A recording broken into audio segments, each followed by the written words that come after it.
Hello, howdy, hey, let's see, good day, mate. Trying to come up with all the different ways to say hello. It is January 2nd, Wednesday, 2019, and welcome to everyone around the world. Today is my birthday. Da, da, da, da, da, da. Yes, it is. It is. I was born a while back today. Actually, it wasn't until I think it was around maybe 4 o'clock Eastern time. So hello, Tina, my good friend from up the road in College Station, Texas. I am down in near San Antonio, Texas, for those of you around the world that are watching. So today is going to be a little bit different than most every other Facebook Live that I've done, because today the Lord said that He wanted me to share a little bit more about myself, some things that a lot of people maybe aren't aware of, and of course a lot of those that are new to following me have no clue, why I'm doing what I'm doing. And it will be good to kind of share some stuff, to be honest, to be transparent, and to hopefully help other people to come out to share their own stories, to write books and to help people, that are in the church, be completely transparent and delivered from their past and to operate in more freedom than ever before. That's why the Restorative Freedom Ministry, we're seeing so many people that are jumping on the bandwagon and growing with it, and it's resonating all over the world, and it's fun to watch it kind of take on a life of its own as word of mouth continues to grow it and so forth. So today I'm going to be basically sharing some stuff about myself, kind of like my life story, why I do what I do, because I can't, I wouldn't have any desire to do this if I didn't have some stuff that I had to go through. Just like you guys, you have your own special, unique anointings and callings and so forth. And so I'm going to share a little bit about myself, and then we will see where the Holy Spirit takes it at the end. But and who knows, there might be a cameo appearance by the Littles, because the Littles are like going viral right now. If you guys have not watched the interview I did with the greatest family in America, I called them yesterday, you need to watch it, because I was blown away at the end, like the last 20 minutes of the hour. The Littles came alive, and they were like teaching truth about things that I had no clue of, that most people have no clue of. So it's going to be awesome, guys. So hello to Heather from Alaska. Hello to Jennifer from Houston, Texas. Hello to Diana, I saw on there from Canada. Welcome to the show. So I think that's enough for now. Alrighty. So the Lord wanted me today to talk about my life story. And so I'm going to share some stuff that most of you may have never heard of before. And there's some of you that have heard a lot of my testimony, but there's some new things the Lord's going to have me share that you guys don't even know. Maybe I don't even know. So, in fact, today I'm drinking out of the Transformers cup. Transformers, more than meets the eye, or something like that. Anyway, God wants us to be transformers. He wants us to be transformed. I'm not the same Nelson that I was back in 2008. And so I'm going to share a little bit about what went on in my life growing up. And I think it's cool to listen to people's testimonies, as long as they're interesting. If they're boring and they put you to sleep, then... So hopefully I don't put you to sleep. Hopefully I keep you awake. And maybe I will cough along the ways occasionally to wake you up if you are falling asleep. So today is about why I do what I do, my life story, and it's my birthday today, January 2nd. So up close and personal. So I grew up in northern Indiana. There's a town that's west of Fort Wayne. A lot of people have heard of Fort Wayne. Of course, Indianapolis, it's north of Indianapolis, about 2 hours. But there's a town about 20 minutes west of Fort Wayne called Columbia City.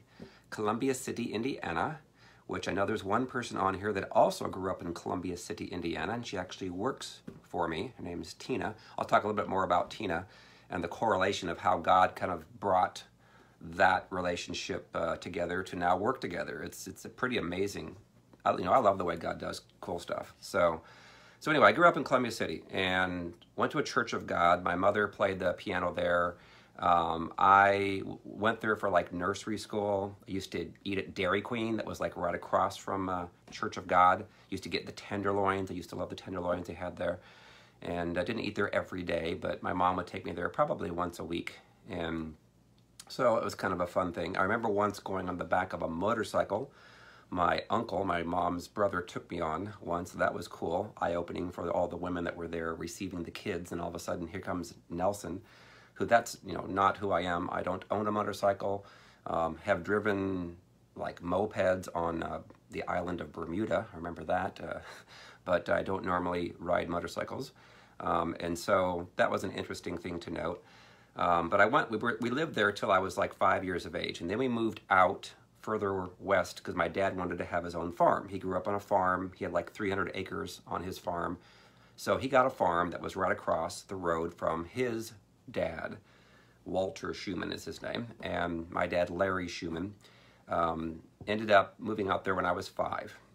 And I remember once when we were driving across my mom went out there actually to go visit, and there was like a main lane that comes off of US 30. She ended up taking a back way to get there off of a county road, and she ended up basically getting the car stuck in a hole that she didn't know was there. She was like coming across, there was like a pathway you could come across the field, so I remember that in particular.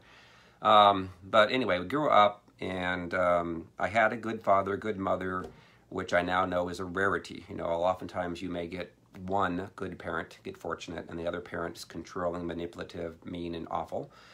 Or you may have no good parents, or you may have one parent that left because of divorce or myriad of reasons, could have died, and that can cause trauma. That's what we've learned. So I ended up going to school at Larwill Elementary, very small school. My dad was the valedictorian at that school. Of course, he only had like, I don't know, 20 people in his class, so it wasn't that hard.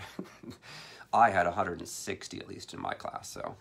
But at Larwill, remember, I used to play kickball, used to play sports. I always enjoyed having fun. I wasn't the best athlete, but I was probably in the top 10% maybe. And I remember once we were playing dodgeball inside, and somebody got slammed with the dodgeball really hard, and it like knocked them out, I think.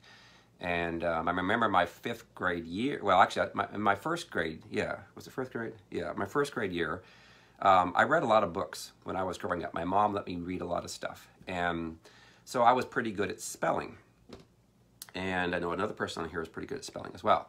And so when I was in 1st grade, I would be very competitive. Like they would have us write from 1 to 100, and I wanted to be done because I wanted to do something fun. That's how I've always been programmed, is get the work done first so you can have fun.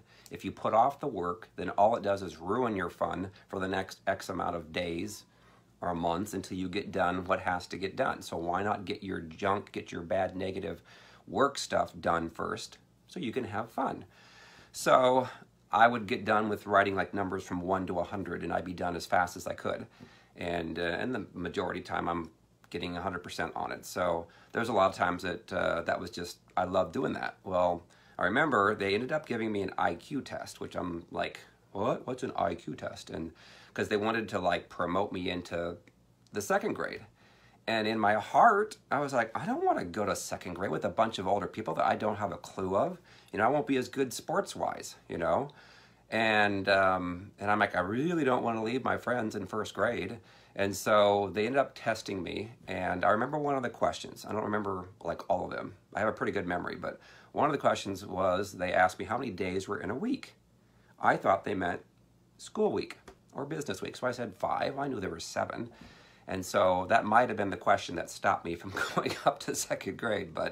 And I remember once we had in 4th grade, they called it Slave Day, where half of us had to be slaves, the other half were masters.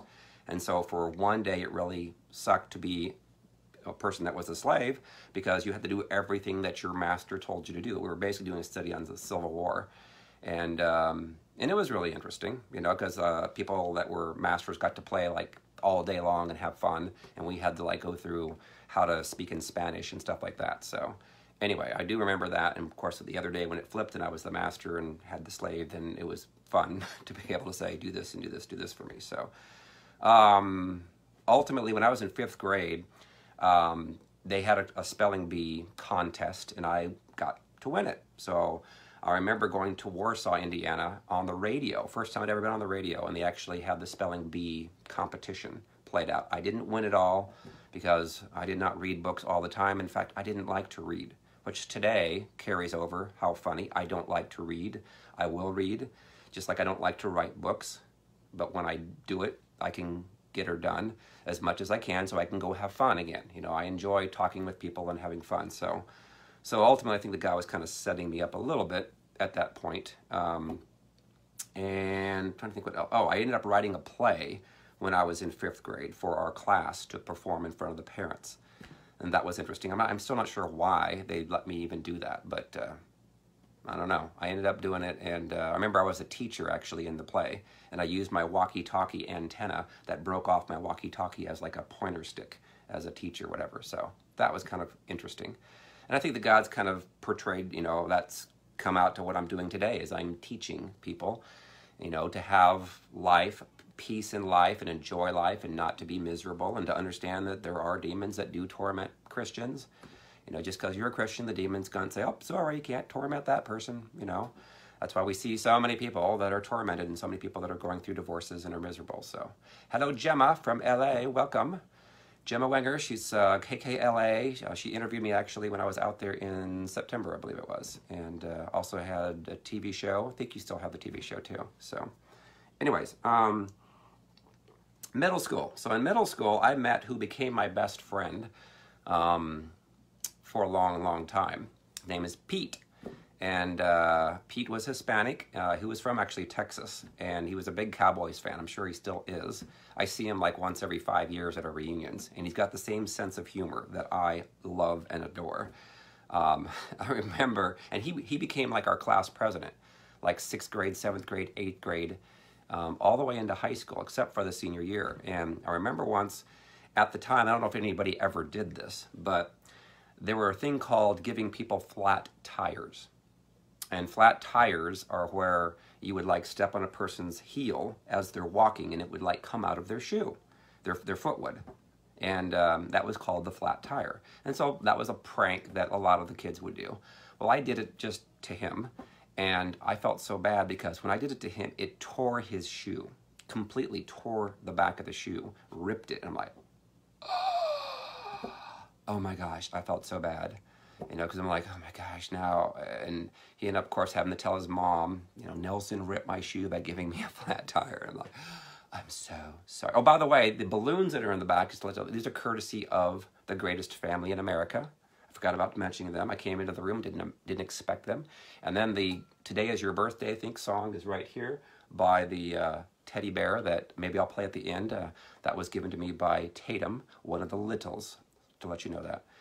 So anyways, in middle school, I didn't play sports. My mom wouldn't let, well, I did. No, I did. I guess I did. I played basketball, but my mom would not let me play football. The PE teacher wanted me to be the quarterback because he said that, you know, Nelson, you have the strongest arm. It's the most accurate, blah, blah, blah. But my mom refused. Said, you cannot play quarterback because if you play quarterback, you're going to get injured and you could die. So, here I am playing basketball and, you know, getting pushed around and shoved and so forth, and my football coach is like, really? You know, basketball is just as violent as football. And I'm like, oh, no, not really. But it is a contact sport to somewhat. So anyway, I played basketball. Didn't play my 7th grade year. Why? Because I used to have a lot of headaches and I had to go to the chiropractor a lot.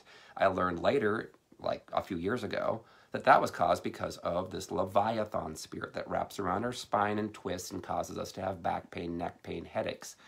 So that's what I had. I was experiencing that as a 7th grader. I couldn't play basketball that entire year. I had to go to the chiropractor like every week. It was a pain in my back. And I didn't like that. So, and why would I have gotten that was because my grandfather was involved in Freemasons. And I didn't know that. Didn't know that until actually his death when he was like 90 years of age. And they had these funny guys come up and do a routine that we ended up walking away from. wearing aprons and so forth. So again, life lessons along the way. So let me see if there's anything else I forgot. Oh, I was the tallest. I was the tallest boy up until, well, throughout 8th grade. I was always the center. Ah, your dad was a chiropractor, Jennifer? That's funny. Yes, I used to be the chiropractor's best friend. We went there all the time. So my mom went to the chiropractor a lot too. And it did seem to work, you know, at least it temporarily, until the Leviathan spirit jerked it back again, and then I was back to in pain again. I have not seen a chiropractor since 2008. Miracle. I used to see him all the time, but once I got delivered from all this stuff, I got healed. I don't have headaches. I haven't had a headache forever. I had the last one in 2010. I think it was 10. Something like that. And it was just a slight one. I commanded it to go and it left. So anyway, cool. Leah's on here. Yay. Oh my gosh. Leah used to live across the road from me when I grew up on Highway 30. She literally, her dad drove the school bus that I went to school with. So how cool is that? Leah's on here. And of course, Tina Marie Kirkpatrick, she was also from Columbia City. So this is like a reunion for all of us. So how funny is that? How cool is that? Thank you for joining today, Leah. I'm kind of giving a recap of my life, so it might be too boring and you might fall asleep. But okay, so once I moved into high school, I went to Whitko High School. Whitko, I always loved the name. Whitko was so cool. W-H-I-T-K-O. Knockout. K-O. So they called Whitko Whitko because part of the kids lived in Whitley County, the other part lived in Kosciuszko County. So it was a combination of that. So when I went there, I was a freshman, and I got picked on by these Black Lake Lodge boys. Leah will know and attest to the kids that were Black Lake Lodge boys. They were the troublemakers.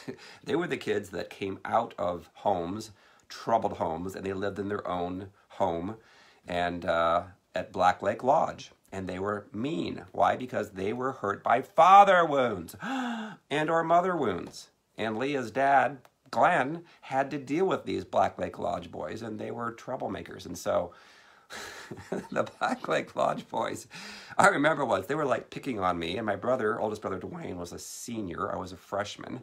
And he actually challenged one of them, his name is Chris, to a fight. And Glenn was like, go get him, you know. And because he had all kinds of trouble with these Black Lake Lodge kids. They would be bullies and stuff. So I remember when he challenged him to the fight, there was like a whole bunch of kids that got around like, fight, all around Larwell Elementary School, and the buses were there. and there was no punches thrown. It was like he challenged the bully, he challenged the Jezebel, and the Jezebel backed down. Dun, dun, dun, dun. Just like Elijah when he challenged the Baal prophets. So cool, you know? So that was an interesting part of my freshman year. And we used to play sports and stuff. And again, when it came to studying, I would rather have fun. I played basketball. And I stopped growing when I was a freshman. Let's put it that way. Stopped growing. I was 6'1" as a freshman, even probably when I was in 8th grade. So I was always the center. And I played center my freshman year. I averaged the most points. I think it was 10 points a game or something. Couldn't hit my free throws. I was like 55% free throw shooter. But then I also played baseball my freshman year. I got a hit the very first time I came up to bat. It was very cold. We were up like, I don't know, we're like in East Noble or something. It was northeast of Columbia City, something like that. Or northwest, maybe. I think it was northwest. Anyways, I played baseball for 1 year, and then my sophomore year, I was in 4-H, and I was in 4-H for 10 years. Again, head, heart, hands, health, 4-H. They teach you leadership. So it was kind of ingrained in me at that point. I actually ultimately became president of our club called the Richland Superiors, which I actually named us the Superiors. Probably a little prideful there. But my brother jokingly said we should call ourselves the Superiors when we were voting on the name. And I'm like, I actually had the guts to say it. I'm like, Superiors. And they voted on it, and we got it. So we were the Richland Superiors. Mr. Yinkst was our leader. And so we had fun my sophomore year. I ended up getting the Grand Champion pig, Grand Champion Barrow, which is a male pig that was castrated. like an Ahab. And so I ended up selling that pig to Kroger, and I ended up making, I think, $1,500 on it. It was so nice to have that money in the bank, you know, for future going to college. And I bought a boombox for myself that was like really big. I remember took it to school once on the last day of school and played 80s music. 80s music, rock and roll. So after Kroger bought my pig, I went in to thank the manager. Jerry Ramsey was his name. Tina would recognize that name because she worked there for a short period of time. She knew Cindy, she knew Bob B is his last name, I'll say. So she knew all the people that I knew. And so I was like, and how did that work? You know, how funny is that? How ironic is the connections that God made at a young age? But we never talked. Never, not once. I knew her first husband. I played tennis with him. He was, I mean, he had some challenges, I will say that. But we did play tennis, and I used to play tennis, and I remember the one song called Josie, I'm on a Vacation Far Away. That song, all the time I listen to it, it takes me back to playing tennis with him. So Anita, yes, everybody loved Anita, including people that were married that should not be. So anyways, I'm having fun, by the way. I enjoy sharing life and real life and stuff. So ultimately, I went to Jerry Ramsey, who was the manager at Kroger, who bought the pig, my 4-H Grand Champion pig, who displayed it for everybody to eat. You know, again, some people would have cried a lot.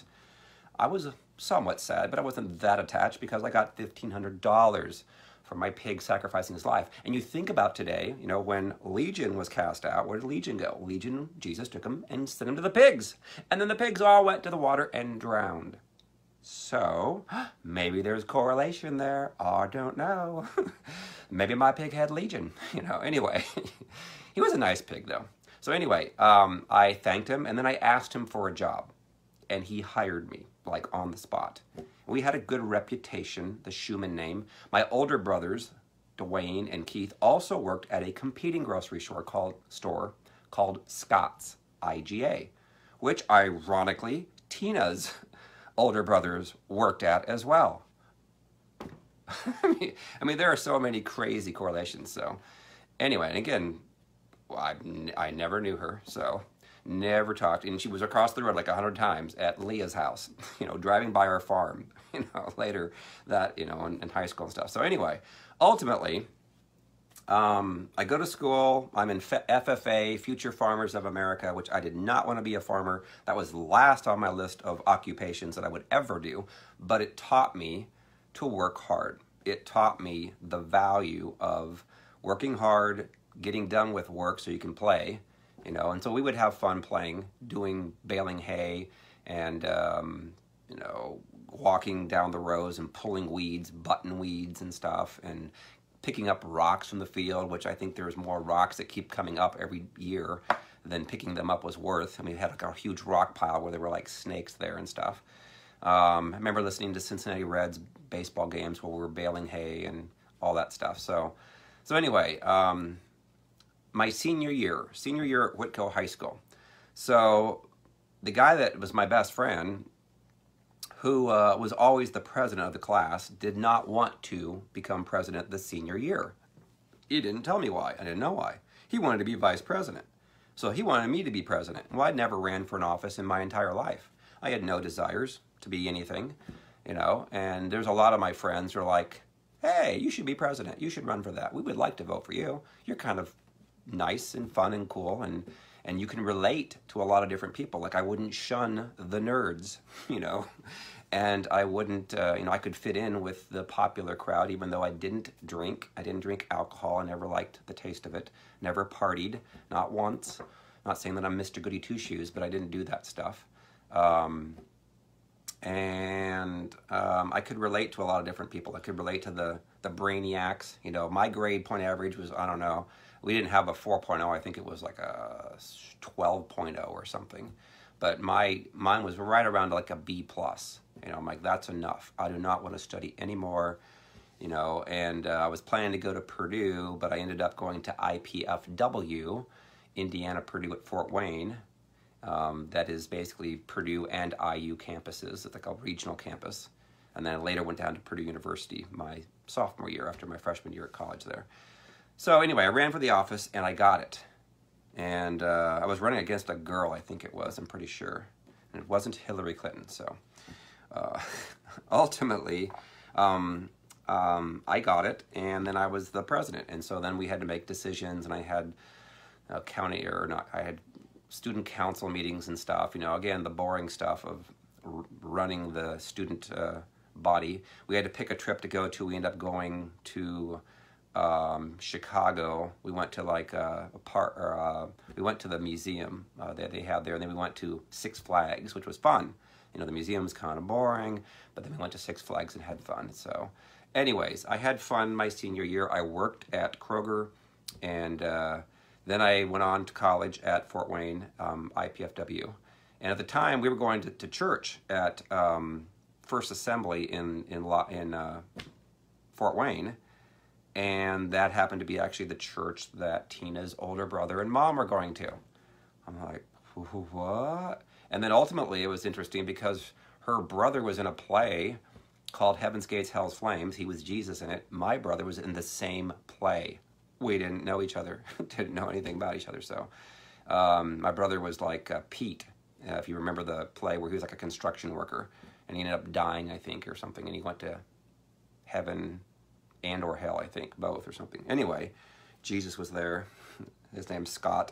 Great guy, very jovial and friendly and fun. So anyway, so then I transferred down to the main campus of West Lafayette, Indiana. Well, I'll say this. So I went down there my sophomore year, and I had a lot of friends that were a part of a fraternity called Farmhouse. A lot of them were majoring in agriculture majors. A lot of them were not your typical frat boys, but they were still boys, or they refer to them as men, I think. I'm like, really? You can't be a man at age 20 or 21. I think you don't become a man officially until, I don't know, 40. And so you're an old boy at that point. So ultimately, they had parties there, and I was pledging. I decided to pledge, even though I really didn't want to. I wasn't a party person, so it's kind of like awkward, but I was like, well, maybe I'll meet my wife, even though I'm thinking, what kind of a wife am I going to find going to a party? So we went there, and they had parties like every weekend, and I was a pledge, so I had to clean up people's messes, and that wasn't really fun. And I remember I forced myself to drink a beer, even though I hated the taste. And so I'm drinking these beers, and I'm like, I don't know how old I am, 20 probably. I was underage. I shouldn't have been. I was breaking the law. I'm a lawbreaker. And so here I am drinking, and I hated the taste. You know, and I did it. I forced myself to probably 3 or 4 parties in a row. And there was a pretty girl that was there, blonde. She was a Christian. And she became friends with me, and she's like, Nelson, if you don't like drinking, why are you drinking it? You know, she was drinking like pop, soda, soft drinks, you know.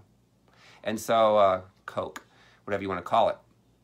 So I decided that day I'm not going to drink another beer because it tastes horrible. I don't like this. And so I didn't. You know, I wasn't religious about it because there's people that drink that it doesn't say you can't drink, I'm saying, in the Bible. It just says don't get drunk with that. So anyway, I didn't like the taste of it. I've never drank anything since.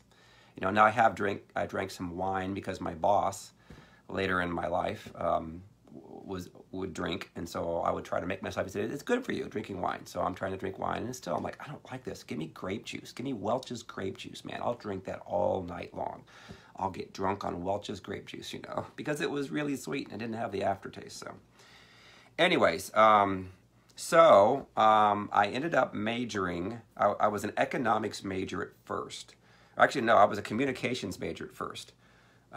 Like an agricultural communications, even though I didn't want anything to do with ag, but I had a scholarship that paid for everything as long as I did that. So I was in the School of Ag, and then I moved into economics because I was a numbers guy. I'm a stat guy. I still like stats today because stats mean things, you know, like numbers, you know, and obviously God wants us, number-wise, to get as many people saved as possible in our life.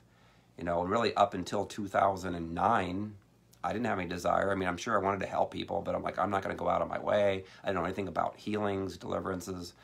My grandmother did that. She was weird and so forth. So ultimately, my major changed from economics to sales and marketing. And the Lord was kind of setting me up, I believe, at that point to be a salesman for Him. You know, because again, that's what we are. If you want to get down to the crux of it, is even what Jesus is. Jesus is trying to sell to people Him, trying to sell Christ, why you should become a Christian. You have to have good reasons for this. You know, if a person comes to the church and they see a Christian who's being, you know, gossiping and lying and into sexual sins and all kinds of evil stuff, well then, who wants that? That's not a good representation of the Lord. So that's why we need to be as godly, pure, righteous as we can. Doesn't mean we're going to be perfect. I understand that. But we do try to, that should be our aspirations, not to see what we can get away with and say, gee, you know, God's not killed me yet. I can keep doing this sin, you know, over and over and over again, forever. And then occasionally asking for forgiveness once every month or something. So anyways, I ended up getting married right after I graduated from Purdue. And looking back, I wished I would have waited longer. I wish I would have enjoyed maybe a year by myself. But there was a woman that I found that was in Assemblies of God church that we dated for, I don't know, a couple of years. And we ended up getting married a week after I graduated from Purdue. And the pressure was on me because I took a class that was a pass-fail class that you took one test. If you didn't get at least a B, you failed it. And I would not have graduated. That would have been bad. So fortunately it was a personal finance course. And again, I loved to, I was intrigued with, I guess, managing money. I seemed like I had a desire in me already for managing large amounts of money and trying to utilize it as wisely as possible. You know, now I'm, you know, in the process, obviously, with Restorative Freedom, managing donations that come in and managing that to, you know, pay, you know, salaries and pay TV show expenses and gas and traveling and all that. But I have to manage it very wisely because you have to trust the Lord, you know, for this kind of stuff. And as it's growing, which it has been over the last couple of years, then I don't want to waste God's money, of course, because that would be bad. I want to manage it for kingdom purposes as wisely as possible. So anyway, God was kind of setting me up in that career. So we got married, and I loved her. My criteria was I wanted a wife that was attractive, pretty, and that she could cook, and that she was a Christian. And she actually worked at First Assembly of God in Lafayette. And we got married, and she had a father that was a little challenging to deal with. Unfortunately, her mother just passed away like a couple weeks ago. And I always loved her mom. Her mom had gone through a lot of stuff in her life. So anyways, we ended up having 3 children. And she got pregnant like, it was like 6 months after we got married, she got pregnant. So 9 months later, we had a child. And that was my oldest son. And then we had another son 19 months. Isn't it funny? 19, which is my number, 19 months later. And then 2 years after that, my daughter came. So I got my daughter, my little girl. So we had 3 children. And then life started to happen. We had some challenges. A next door neighbor introduced something to my oldest son shouldn't have, and started to see some changes. And we had a lot of strife in our family. We didn't have the family that the littles are growing up in, where you have more calm and peaceness and you can talk things through. You know, I didn't know how to be a parent. You know, my dad and my mom modeled that for me, and they had a lot of arguments. I would say my dad was more of the Ahab. My mom would have been more of the Jezebel. But I'd say she was probably more of the subtle version of it. I didn't see knives and glasses thrown and all that stuff. So, but I felt loved, you know, when I grew up. But anyway, when I was parenting, you know, I would be hearing the voices of Jezebel, Leviathan, and Ahab. You know, and looking back now, I can see it. Didn't know it at the time. Nobody at church ever taught me this stuff. None of the pastors. I was going at the time to First Assembly of God in Lafayette, and they never talked about demonic spirits affecting Christians. They never talked about deliverance. So it's like, well, Christians can't have demons. And I'm like, oh, yeah, they can, now that I see it. So anyway, had a lot of strife, you know, in our life. I ended up getting a job working for Banker Systems is the name of the company. It was a banking software, well, it was a compliance company. They sold all kinds of products to banks to keep them in compliance with the state laws and with the federal laws for loans, new accounts, and IRAs. And so I was hired to sell software to banks that they could actually print out loan forms, like our loan forms on them. And it was fun. We had 16 sales reps. After 3 years, I was the #1 sales rep in the country. And I was like, this is awesome, you know, making really good money. And I was thinking, I want to save money. I want to be a millionaire by the time I'm 40. You know, so I saved and invested. And when my kids got older, I started to coach my kids. Hey, Michael McFarlane, he is my sister Jana's husband. She just celebrated her birthday yesterday.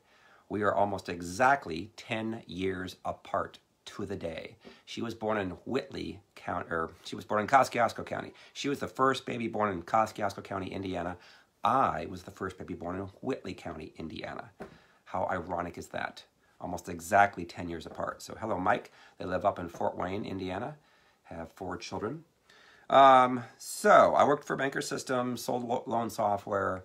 After like 5 years of doing that, I was bored doing the very same demonstrations over and over and over again.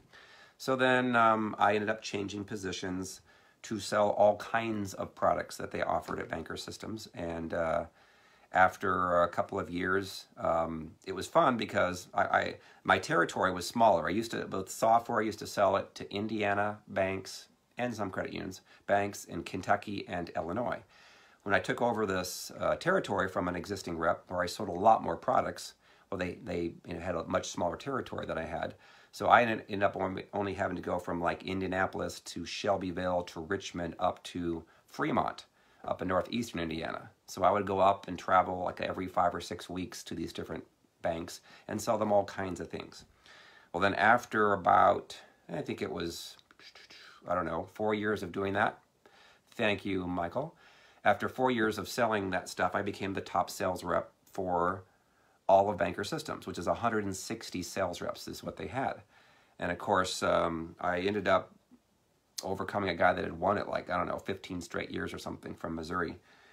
And it was fun. You know, we enjoyed finer things in life. I had a lot of money. I could buy a car that was like, I would normally try and buy one that was, I don't know, a year old, so that would depreciate. You know, I wouldn't have to pay for the depreciation, so I could pay cash for the car. You know, and then I would end up, no, I didn't do that every time when I first started, but then after I bought like my 3rd car, I would save up for it and pay cash for it because that's the cheapest way I felt to buy a car. And then I would drive it for like 8 years or 10 years and then buy another one, saving it up for cash. So I haven't owned that many cars in my life. The current one I own is a 2007 Acura MDX. I paid cash for it a year ago and had to replace a lot of things in it, like an engine, like the exhaust system, like a battery, like alternator. I mean, lots. But I love the car and it looks pretty much brand new. So anyways, I ended up changing my job, working for a company called Digital Insight that was an internet banking software company. It was the largest internet banking software company in the United States. And a lot of you use it with these smaller banks and or credit unions, but they have a lot that use their product. They were the #1 company out there. So when you pay bills, you transfer money, you give money to people, all kinds of stuff you can do on your phone, as well as the computer. They were the top company. Well, I worked for them for like just a year, and then I had to go through a divorce that I didn't want to go through. That was starting in April 2007. It was a very sad year for me because I didn't want to go through a divorce. But we were pretty miserable in our marriage. We've been married for 17 years, and our oldest son was acting out all the time. He was hard to control. And so ultimately, the divorce went through in June of 2008. And up to that point, I can honestly say I did not hear from the Lord. I never thought I could, and I just tried to be as best as I could there. I wasn't as godly as I needed to be. I did, be honest, was struggling with pornography because I was 5 years of age at Larwell Elementary. A boy brought a Playboy to school, and that's how it is for a lot of kids, that they end up getting introduced. Of course, today that the internet has sex everywhere, that's why the enemy is just creating havoc throughout the world in families. And that's why we see 50% of pastors that are hooked on pornography. They can't stop. So anyway, there's reason. I think the Lord had me endure some of that is so I can speak to it now, so I can help others, come through all that and get delivered from spirits that are continuing to tempt them and torment them. So ultimately, I started to hear the Lord speak to me, and it was like in, I think it was in August, September 2008. And he said, now you're ready for your next wife. And I'm like, say what? No, I'm not. I want my original. And the Lord's like, no, I'm going to give you another one. And I'm like, really? Where do I find my wife at? And the Lord's like, do I go to Kroger? Do I go to Walmart? And ultimately heard him direct me towards the internet, to a dating site, which I ended up finding a wife there. And we ended up connecting. Was it December 19th, 2008? We went out for the first time, and there seemed to be a connection there in the spirit realm. And the Lord just continued to call or speak to me and was drawing me to her. And we ended up going to a Morris Cerullo conference, which I never heard of. A Morris Cerullo is his name. In fact, his conference starts today. He's like, I don't know, 90 years old now, still doing conferences. And he travels all throughout the world. Millions of people have come to Christ because of him. Very anointed. He had Benny Hinn at the conference, which he has Benny Hinn going to the conference this year. And a bunch of other well-known people that were there. And so I go there, and everything in my life changed really from that point forward. I went from being a business guy to becoming more of a ministry desire, which I never thought of before. And I started having words given to me like I never saw before. Like people were prophesying that you're going to have a worldwide ministry working with people all over the place. And I'm like, say what? I'm like, how's that going to happen? But I had like 3 or 4 people that gave us words that week. And then the Lord told me that I was going to love this woman like Christ loved the church. And I'm like, wow, that's cool. Who can do that? That's kind of a suggestion by Paul, I thought. And the Lord's like, that's pretty much all he told me. I was going to love her like Christ loved the church. And I just met her not too long before that. So ultimately we got married. And I didn't know much about her. She had been married 3 times before. And they were 5 years, 2 years, and 14-month marriages. So they were short, becoming shorter. And on my wedding night, I saw a different side of her, like a lot of you that have gotten married, and then all of a sudden you realize the person that you thought you were getting turned out not to be. But the Lord showed me from his perspective why. She was hurt, when she was growing up, father wounds, mother wounds, never gotten healed from that. So I could have compassion for her, and that I was told I couldn't tell anybody about it. I had to go through it, and it would be good for me ultimately. And then that worldwide ministry that people had prophesied would come to pass. So ultimately I went through a lot of stuff that was not fun, a lot of hell basically, and I couldn't tell anybody about it. I had compassion for her and her 2 sons, took on a lot of debt from her sons by loving them and paying for things that were not for me to pay for, but the Lord wanted me to. So went through a lot of extreme stuff, and it just kept getting worse. Like every year, wasn't getting better. I was waiting for her to get better. Didn't know what it was, but it was definitely, demonic stuff that was hitting her that was then hitting me. So, and along the way, we were getting spiritually mentored by a guy from California, teaching us about our authority. So I'm like listening, like everything he says, because he can hear the Lord really, really clearly. And he was spot on with everything that he was hearing the Lord say to him that he was relaying to us. I'm like, wow, if I ever do counseling, I'm going to do it like that, because that's way better than going to counselors that have no clue about listening to God, and they give you their advice, and then it never works, or rarely. So it's like, if you can get a word from the Lord that's truly from the Lord, then that's awesome. That's the way that counseling should be. And that's how he did it. It wasn't counseling that he did. It wasn't Christian counseling. It wasn't couples counseling. It was spiritual mentoring, basically. And I remember he talked to me about my son. He said, your son is like you, very loving, kind, gentle, and sweet. I'm like, no, he's not. He's mean. He's not at all like me. But he told me, he said, well, you have to pray for him. You have to command the demons to go, and they'll go. I'm like, he has demons? He's like, yeah, he has demons.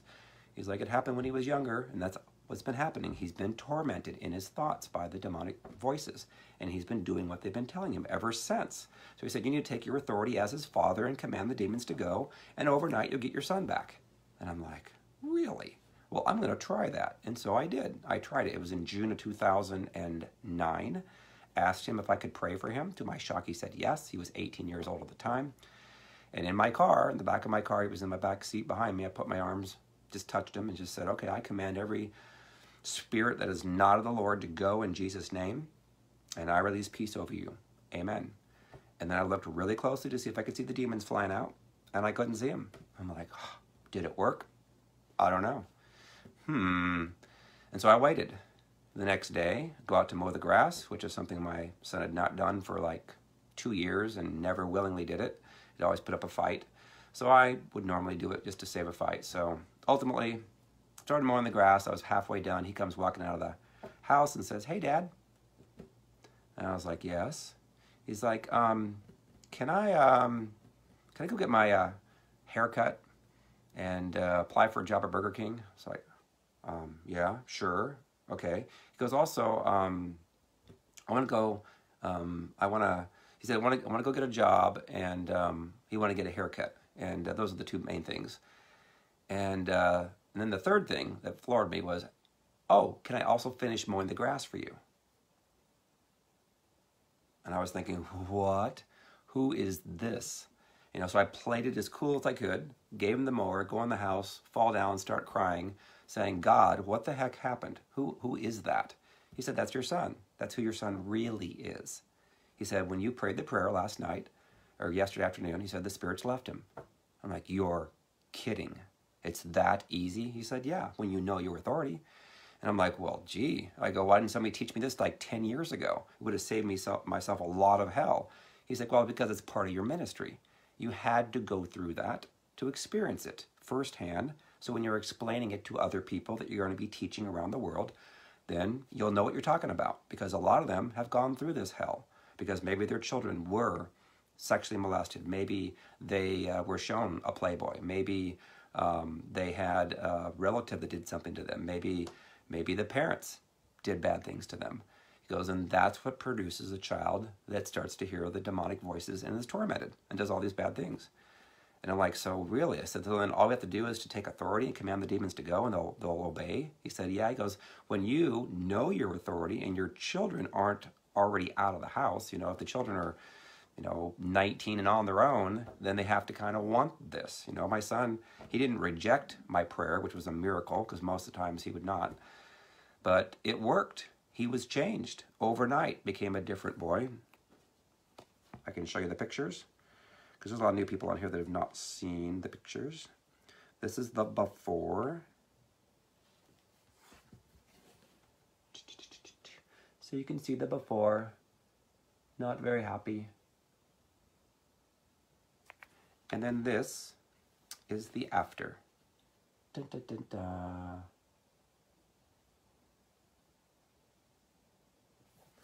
So I got my son back. And ever since then, he's been changed. Never gone back to the way that he was before. And has been very loving, very gentle, very kind, very sweet. And it taught me about my authority that I didn't know I had. So I'm thinking, what the heck? Why aren't pastors teaching this in the churches? I know there's some that are, but there's like 90% that aren't. And I'm like, Jesus said that we're supposed to do the same things that he did, and even greater. I thought, I didn't know anybody that did that, so I'm thinking, well, I don't know what that meant, but now that I know it, I'm like, we really can do what Jesus did. That's the only way that this stuff happens. It's when we take authority, when we understand our authority. So ultimately,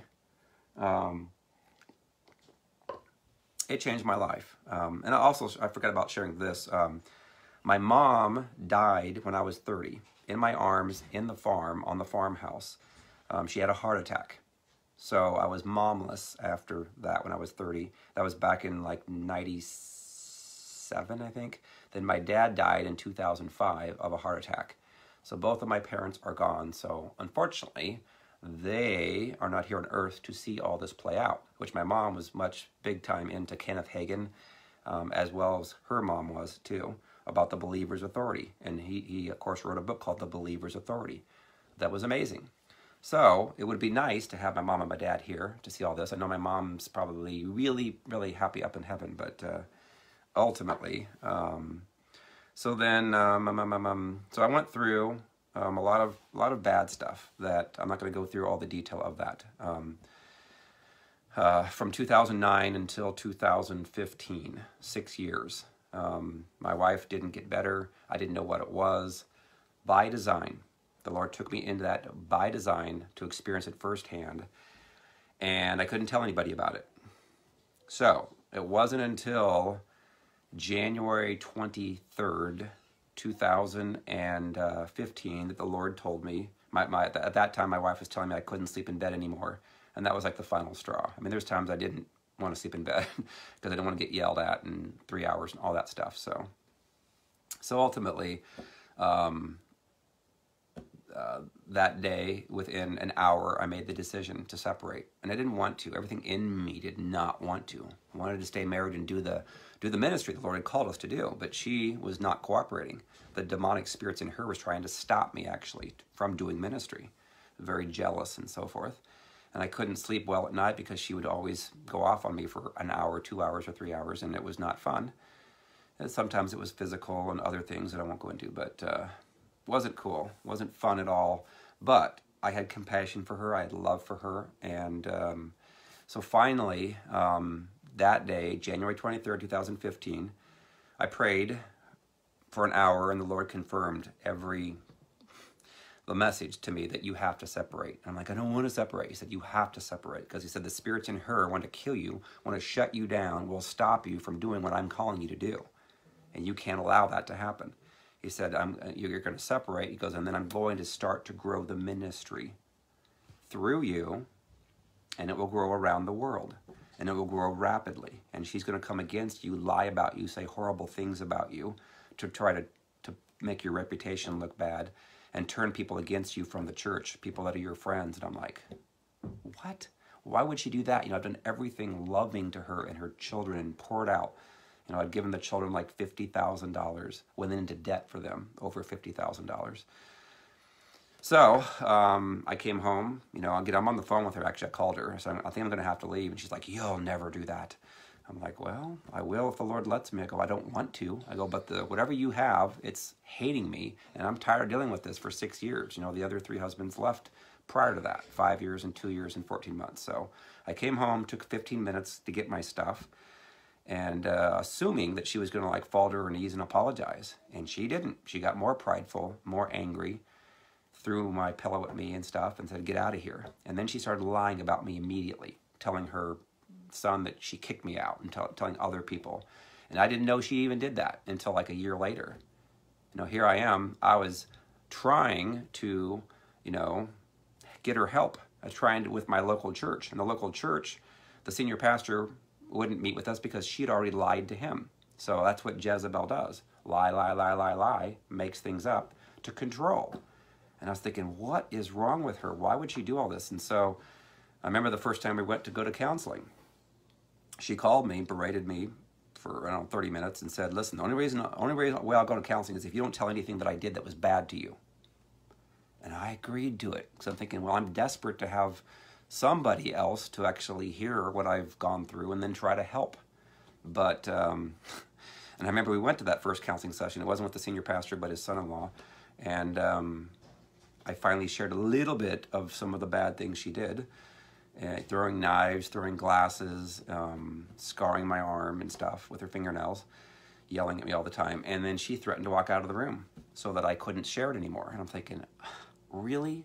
I'm like, how are we going to deal with this if we can't be honest?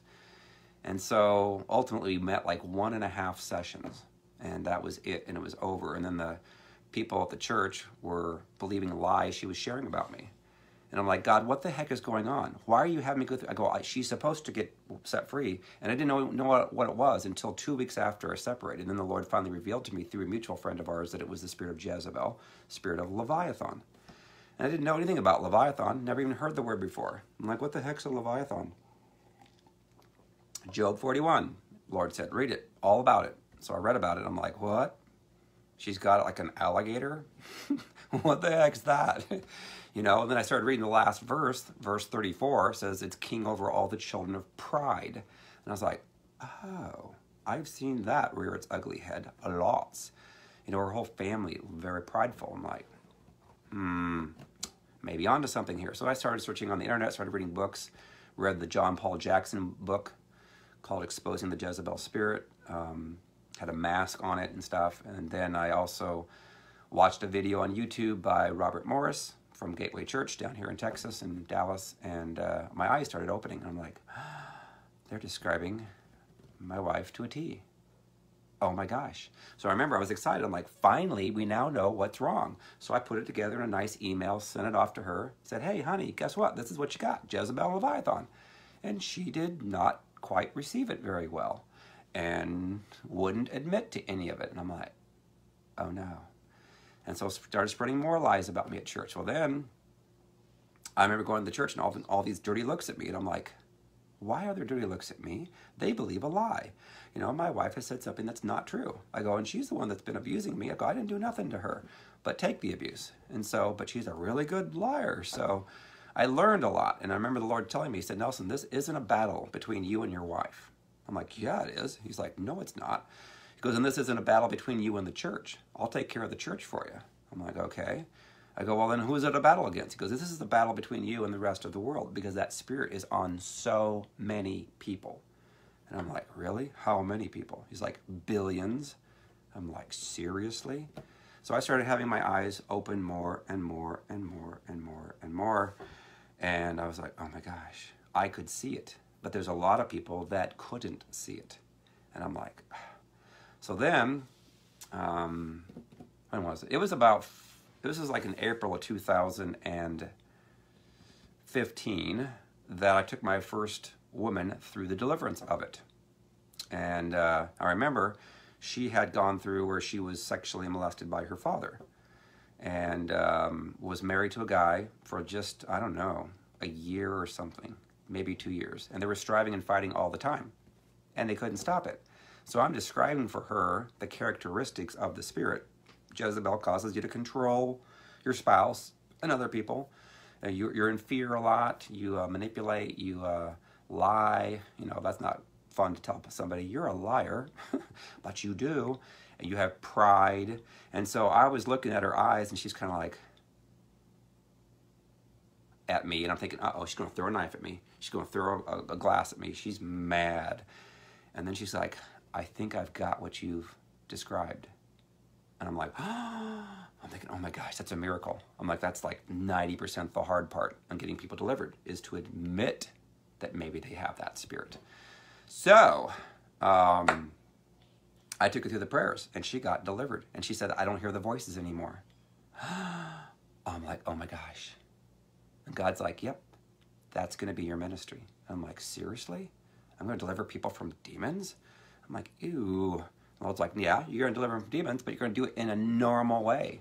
I'm like, well, I'm a normal person. I won't do this if I can't be normal. If people are vomiting and writhing like snakes and crap, I ain't doing that. You know, that is not who I am. I'm a business guy. And the Lord's like, you can do this in a business-like fashion. You can do this in a normal way. And in fact, you're going to be doing this in front of the church, in front of congregations of hundreds and eventually thousands. And I'm like, no way, Jose. And God's like, oh, Yahweh, Yahweh. And so I remember he started bringing me people. This is like 2015. Almost like several every week. I'm not even looking for them. Like, they're coming out of the carpet and floors, and everywhere I go, You know, and it's like a normal conversation I'm having with you right now. Where I can just like be outside walking, and all of a sudden there's somebody on the street. You know, you see like people that do street witnessing for people and praying for people and stuff. But the Lord's having me now do deliverances on the streets where you can have a conversation for 5 minutes. And the person are, you know, starting to cry because they're like, oh, I think I've got that. Because all you have to do is describe the behavior. Do you have tendencies to be in fear a lot? Anxiety? Yes, yes. Do you feel like you can't trust anybody else to make a decision? Yes, yes. Do you, and it's kind of hard to say, are you prideful? And most people say, no, I don't have any pride. But you have to have the Holy Spirit speak through you. But when you're doing this, then people are like coming to their own conclusion. Like, oh my gosh, you're describing me to a T. And then I'm like, hey, how'd you like to get set free from all that right now? Yeah.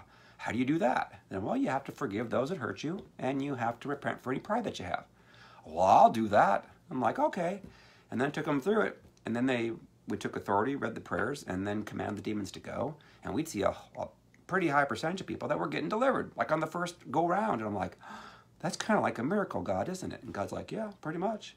He goes, it's not easy getting rid of these kings on the demonic side because Jezebel, Leviathan, Ahab are way up there. There's a whole bunch of demons underneath them. Of course, I wouldn't even thought about getting delivered people from Legion. You know, that didn't come about until just here, you know, in the last, whatever, month. So, again, all I do is explain to people, if you're hearing the voice of the enemy causing you to be in fear, causing you to be depressed, oppressed, all that stuff, it's demonic. That's the root issue. Then it's a matter of, okay, how did that happen to me? Well, probably because you had traumas in your life. When you were a little girl, a little boy, or you had a person that, you know, all kinds of different traumas, you know, a father and mother that was not there for you, you felt rejected, or you were controlled, you were manipulated, you were sexually violated. Could have been through incest, could have been through a myriad of ways. Just looking at a Playboy causes you to get into, to start doing that stuff, pornography and everything. You know, raped, and all these different things. And so when people start to hear the message, they like, their eyes and the light bulbs are going off like, oh, I have never heard this before in my life, but it makes all the sense in the world. And then all of a sudden they're like, I know people that have this. I have this, you know, my mom has this, my dad has this, my uncle, my aunt, my pastor, you know. So it started to resonate with people. And then before you know it, you know, I've had, you know, I opened up a healing rooms in my church. New Life Assembly of God in Noblesville, still open today. I'm not there anymore because I'm traveling all over the place, but people started coming in from all over the state of Indiana. The Lord told me that would be the busiest healing room in the state of Indiana. And so it went from nothing to really, really busy. We were open 4 hours every Saturday, you know, and there was like none other that were open that long and were that busy and stuff. And so I started getting booked with people. Like I would do 1 hour sessions, and I would start off with a word from the Lord. I would say, don't tell me a thing about you. I want to hear what the Lord says. And the Lord would tell me, and would talk about their past, and then would talk about who they really are today and who their future is going to be. And they would be crying, oh my gosh. And then people started traveling from like South Carolina, North Carolina, Arizona, Ohio, Kentucky, Wisconsin, all over the place. And I'm like, this is really cool. And then it was in March of 2016, the Lord said to write a book. Because actually I put together like a little, I don't know, a 13-page document, I called it, where I could email people that described the correlation between father wounds, mother wounds, stepfather, stepmother, any kind of wounds, and then how you started to hear the voice of the enemy as you got older, and then how it tormented your thoughts, and you were never at peace, and it caused you to do all these bad things to control people, manipulate, lie, pride, all that stuff. So the Lord said, write a book.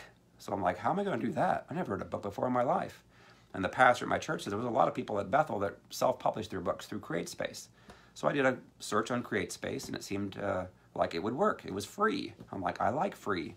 So I started writing the book, put it in Microsoft Word, and then I converted it to a high-level PDF, uploaded it to CreateSpace, which now CreateSpace is merged into Kindle Direct Publishing. And anyway, I got it published. I had a person that was a friend of mine that edited it for me.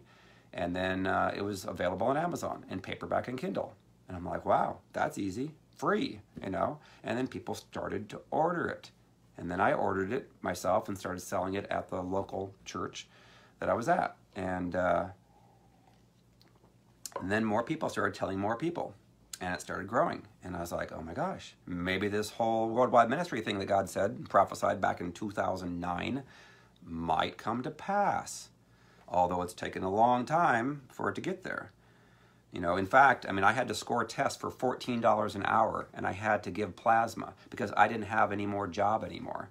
God took me out of the job that I had, that I was making a lot of money, like $200,000 a year, to nothing. And then I had to give plasma. That ain't fun, you know, giving your blood.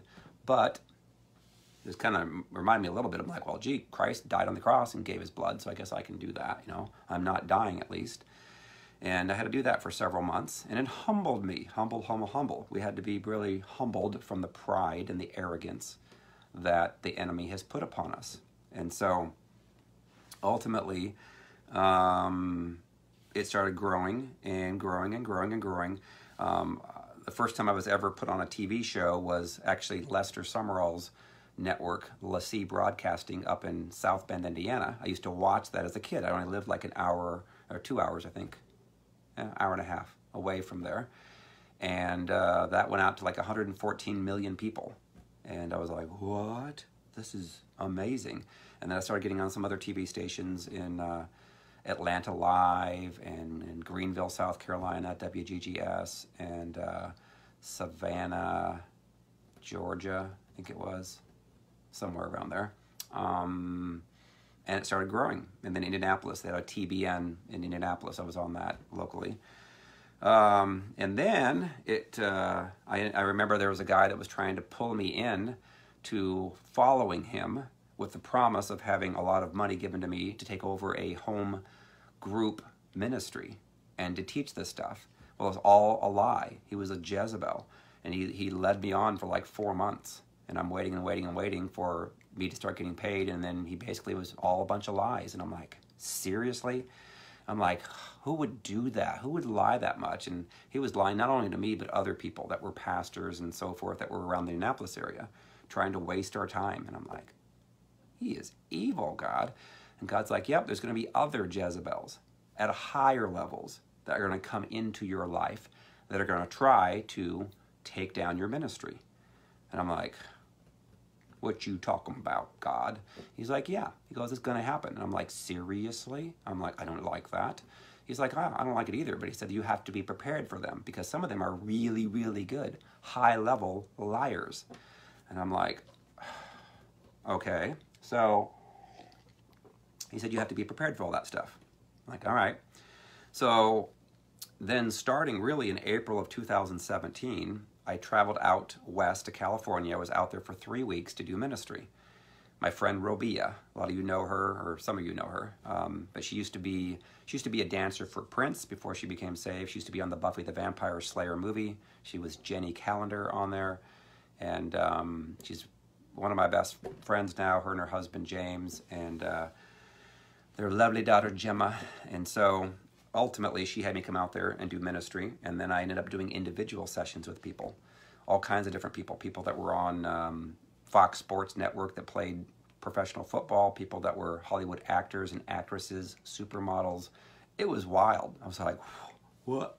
I'm a kid from a cornfield, and here I am in Rancho Palos Verdes overlooking the ocean, the beautiful backdrop, and having people that dated famous people and are famous. I'm like, what? This is cool, God. You know, I was much of a fan of watching what was going on as participating in it. Because I'm like, again, I'm a kid from a cornfield, you know.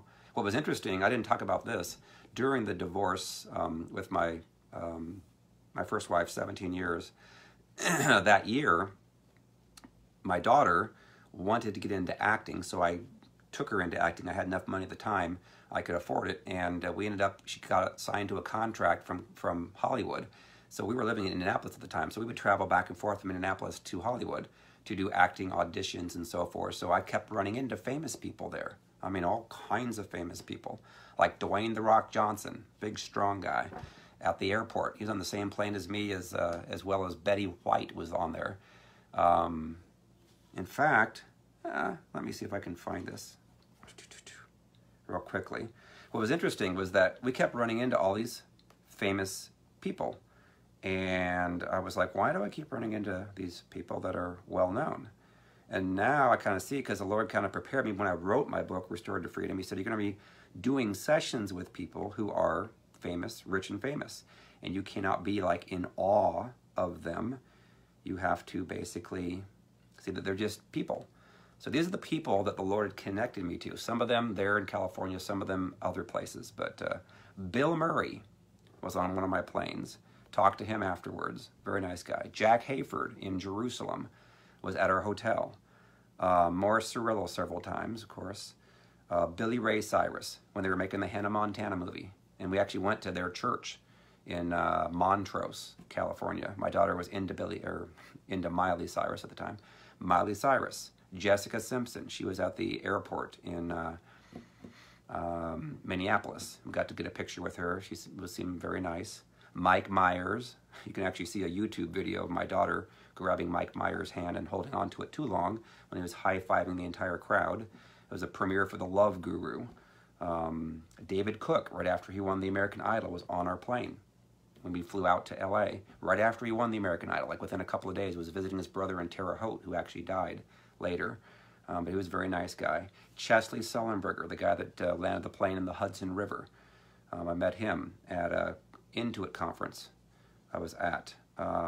Lance Armstrong, Troy Aikman, Steve Forbes, Meryl Streep. She actually walked in at a restaurant that I was at in Indiana, of all places. Meryl Streep. Joe Theismann, the quarterback, shook hands with him at a conference. Jeremy Camp. He got to meet him. His parents lived next door to my brother when I was staying there in Lafayette, Indiana in 2007. Andrew Womack gave me a word. In fact, the word that Andrew Womack gave me, this is in 2013, he said, the Lord's going to have you be in charge of like a worldwide ministry. And he said, you can do it one of two different ways, the Lord was showing him. You can either join an existing ministry. It will be way easier for you, but not as rewarding. Or you can start the ministry from scratch yourself. It'll be extremely hard to do, but it will be way more rewarding. And I knew at that point, I guess I'll do it from scratch, because I want it to be rewarding, not out of pride, but just, I don't know. I wanted to, that's kind of like how my life has been is like, I don't care how hard of stuff I have to go through. I don't care how many people are going to try to, kill me, lie about me, whatever. But I'm going to do it the way the Lord wants me to do it, and the Lord will protect, and it'll be more rewarding.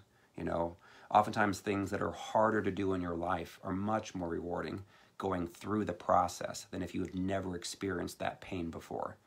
And that's so true. It really is. So, Joan Hunter ministry, several times met with her, and Nasser Siddiqui, Natalie Grant at a conference, Bob Mumford. In fact, my mom used to read Bob Mumford's books, and I got to meet him, got to hang out with him for a weekend in North Carolina back in 2013. Kenneth Hagin Jr. and Lynette, they prayed over me and my wife. Mandisa, Todd White, met with him several times. Great guy, loves to hug. He's a hugger. Bob Hazlitt, he's awesome, funny. Love his sense of humor. He's very prophetic. The Vicar of Baghdad, Andrew White, Danny Silk, Robin Harfouche, Brian Shaw, the world's strongest man. That's kind of funny story. Met him in Martinsville, Indiana. My brother was at a strongman competition, and Brian Shaw was there. I got a picture with him. He's huge. He's like 6'8", 380 or something. Massive guy. August, let's see, what is it? Yeah, he was the world's strongest man in 2011, 2013. I met him in August 2nd, 2014. Mike Huckabee, great guy, very godly guy, when he was running for president. He was at a Morris Cerullo conference back in January 2015, just weeks before I separated. Robbie Dawkins. Robbie Dawkins prayed over me for a double anointing, and I felt the presence of the Lord come on me for about 30 minutes, and I was shaking. And then it was like 2 days later, I'm praying for people at a church, and I'm seeing a whole bunch of people get delivered, or a whole bunch of people getting healed. It was a healing thing that I was doing there. Jack Welch, who was Mariah Woodworth Edder's great-great-great-grandson, got to meet him in August 2015. Marty Blackwelder, Kenneth Hagin Sr.'s worship leader, Kathy Walters and Bonnie Jones, invited them to come to my church in Noblesville. They came in February 7th, 2016. David Hogan, Joel Osteen.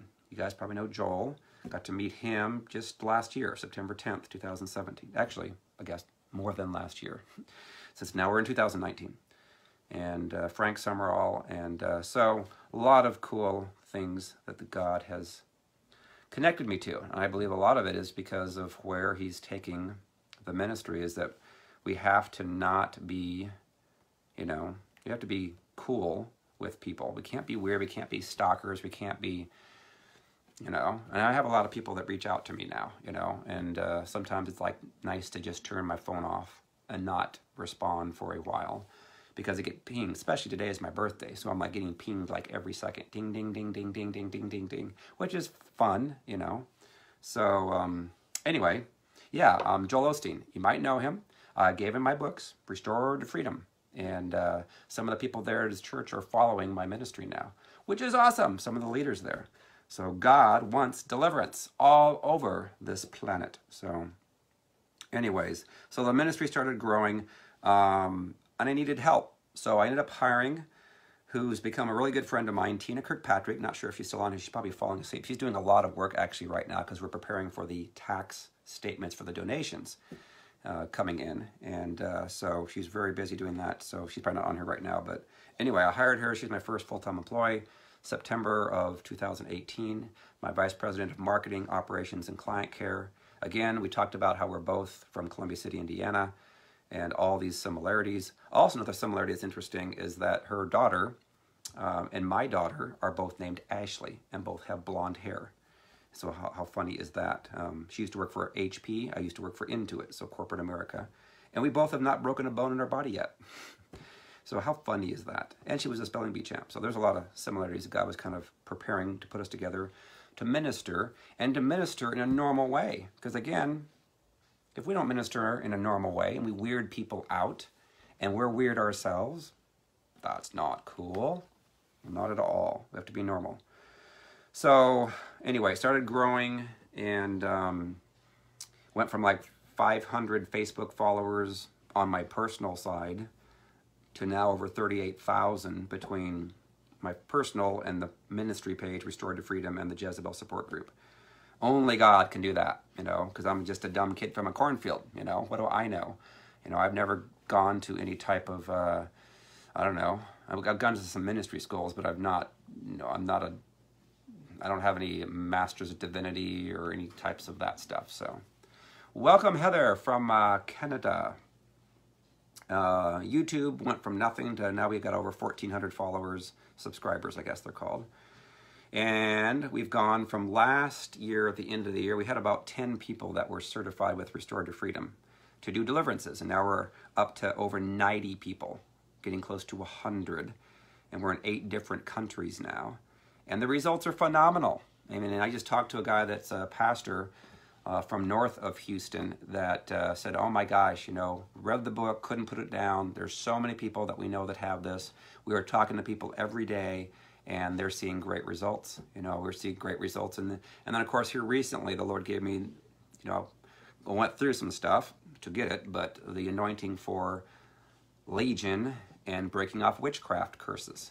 And that was needed, God said. It was very important to do that prior to going and traveling around outside the United States, outside of Canada, because there's a lot more of that stuff going. Of course, there's a lot now that are in the United States that I didn't know about, white witches and so forth, that teach things that are not godly, and they curse people, you know, and they have power. But again, we have more power over the witchcraft. They're only doing it out of the pains of their lives. Oftentimes they were into satanic ritual abuse. Their parents did bad things, sacrificed their daughters or sons, and now they have a lot of anger and hatred inside themselves. But they know the Bible really, really well, so they can actually infiltrate the churches or Facebook and start teaching things, having their own private schools of ministry, and then talk about translating into people's homes, listening to the conversations, going into their bodies, you know, weird demonic stuff that is not cool, and that they're not headed to heaven if they were to die. So anyways, God is exposing that because he wants them to get delivered. He wants them to stop hurting other people. So we're seeing, again, thousands and thousands of people now that are learning about this, getting delivered, and he's using people like you guys, people that have never done ministries before, that God is now putting on platforms. Again, it's important that we all are humble. We can't have any of the pride that's talked about in Proverbs 6:16 through 19, and the other, because that's Leviathan, and then all the other Jezebel traits. We have to get rid of that. And that's what we're trying to do with Restorative Freedom. It's what I'm trying to do, is to explain it in a normal way that people can get and understand, in a simple way. You know, if people can't understand your message, then how you expect the Holy Spirit's going to get them to understand it? You have to say it, let the Holy Spirit speak through you, and be normal and be calm, you know. Yes, it's fun to be in the presence of the Lord and the Holy Spirit. You know, I'm going to a conference this weekend with, let me think of their names, Chuck Pierce, Dutch Sheets, and Cindy Jacobs. And I may be going to another conference later this month with Lance Wallnow and Jeremiah Johnson. You know, I need to take some time for myself to be filled up. I've been pouring out a lot for the last couple of years. And it's a good time of the year, January, the month of January, do some of this stuff. So, also, I just scheduled a new deliverance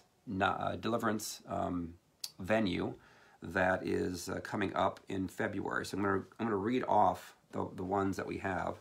January 18th and 19th, I'll be at Journey U in Houston, Texas. Large counseling team that uses my books there in the ministry, does a lot of deliverances, Jezebel, Leviathan, Ahab, Legion. And then February 3rd, Cool Ministries in Houston. And then this is a new one, February 9th and 10th, I'll be in Merkel, Texas, which is west of Abilene, which is west of Dallas. Fountain Gate is the name of the church. I believe it's non-denominational. But February 9th and 10th, on the 9th, we'll be doing a training and equipping. On the 10th, Sunday morning service, we'll be doing the deliverance. I love doing the Sunday morning deliverances because that's where you get the people. A lot of times are, you know, operating in this, and there's, you know, those that are there that are, you know, could be, you know, leaders and so forth. But anyway, we want to maximize and get as many people aware of this and then go through deliverance. So it's going to be nice to have people there that are going to get trained so that they can then start doing deliverances there and wherever they're at. So, and then I'm looking to schedule some more in later February and March. And so I'm already in talks with some other churches here. April 26th, I think it is, 27th, Everlasting Covenant Congregation in Billings, Montana. It's a Messianic Jewish church. Again, they're using the books there. They're doing deliverances there. They've got, I think, 10 people certified, trained now to do deliverances. Phenomenal, awesome, love it, yay. May 3rd and 4th, Idaho Falls, Idaho. And there's a whole bunch more that are reaching out. So normally what happens is in the month of January, a lot of times the churches will start to schedule people out. So anyways, my throat is tired of talking. So that kind of brings you up to speed of a little bit more about my life, why I am doing what I'm doing. You know, I went through stuff. That's why I'm doing it. I went through the stuff that's not fun to go through. And then now we see that there's a whole bunch of other people going through the very same thing.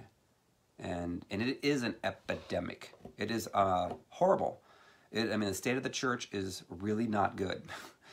Really not good. And I didn't know that it was this bad. You know, I didn't want to think that there was any type of white witches out there that would be talking that would, because they're like 90% of what they say makes sense. So it sucks people in that are good. And then there's the 10% that's really bad.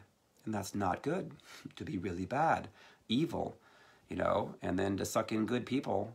You know, they oftentimes will prey upon people that are good, that are wanting to learn and get stronger. You know, but that's why you have to have your spiritual eyes opened. You have to be aware of things. You know, are you feeling a lot of queasiness in your stomach every time that person talks, every time that person teaches you? You know, do you have trouble sleeping? Are you having, you know, because they can do curses on you to do that. And so it's bad. So anyway, when you know about this stuff, it helps you. You know, and again, it's like myself. You know, I'm still learning and growing every day. You know, when people are really adept and good at lying and they can sell you on their lies, anyway, it's not good. So, I'm going to see if the Littles want to make a cameo appearance. Littles! We're going to see here. I think they might be coming. Littles! Oh, Littles!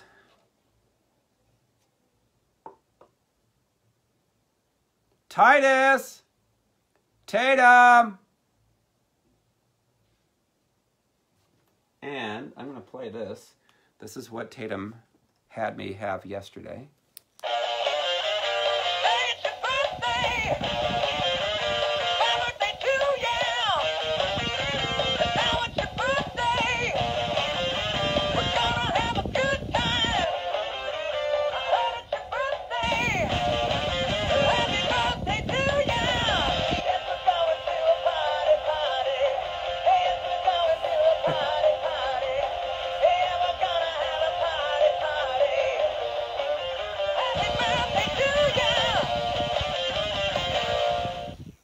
There you go. Titus, Tatum! I think they're coming, or at least one of them. You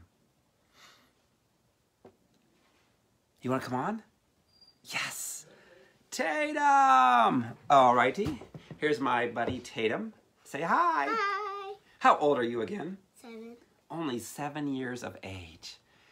And were you nervous about yesterday when you were on? No. No! Oh my gosh. There's so many people that are, look, they're going crazy now. They're like, loving you. Ah! So, any words of wisdom that you want to share today for the group?